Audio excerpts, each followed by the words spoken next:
मेरा एक दोस्त है, उसकी बीवी को ना नफसियाती मसला हो गया। अभी की बात नहीं है, थोड़ी पुरानी बात है, लेकिन उसके बाद वो डॉक्टर के पास लेके गया, साइकोलॉजिस्ट को दिखाया। उन्होंने कहा जी कि इसको नफसियाती मसला हो गया है। फिर उसका ट्रीटमेंट चला, पैसे लगने लगे। अब पैसे लग रहे थे तो उसने फिर थोड़ी चीज़ें एनालाइज करना शुरू की। खैर, long story cut into short ये है कि फिर वो मुझे कहने लगा कि यार, मैंने जब चीज़ें एनालाइज की ना, तो मुझे ये पता चला कि मेरी बीवी को जो ज़हनी मसला हुआ है, जो नफसियाती प्रॉब्लम हुआ है, वो मेरी ही वजह से हुआ था।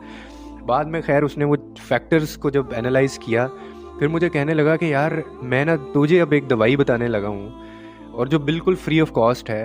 और बल्कि मैं आपको भी ये कहूँगा कि उसी की बात, कि अगर आप भी अपनी बीवी को, अपनी वाइफ को, अपनी जोजा को आप मुख्तलिफ या बहुत सारी बीमारियों से अगर आप बचाना चाहते हैं ना, तो वो मेरे दोस्त की बताई हुई जो दवाई है, ऐसा बंदा जो इसके ऊपर पैसे खर्च कर चुका है और उससे वो ठीक नहीं हुआ, लेकिन ये जो उसने बताया उससे ठीक हो गई वो।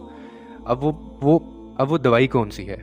उसने कहा कि शौहर के मीठे बोल, शौहर की तवज्जो और शौहर की मोहब्बत। ये वो 3 दवाइयाँ हैं जो बिल्कुल फ्री ऑफ कॉस्ट हैं। अगर तो कोई शौहर या कोई मर्द अपनी बीवी को ये चीज़ें दे रहा है, ये वाली दवाइयाँ वो दे रहा है, तो फिर तो उसको ज़िंदगी में कभी कोई ज़हनी मसला नहीं होगा। और अगर इनमें से आप 1 दे रहे हैं, 2 नहीं दे रहे, या फिर तीनों ही नहीं दे रहे आप उसको, तो फिर आप तैयार हो जाएं इस चीज़ के लिए। और ये तो मेरा वो दोस्त था जिसने मान लिया इस चीज़ को कि मेरी ही वजह से उसको ये नफसियाती मसला हुआ था। आप ये आपने आपने ये भी नहीं मानना, आप इस चीज़ को मानेंगे भी नहीं।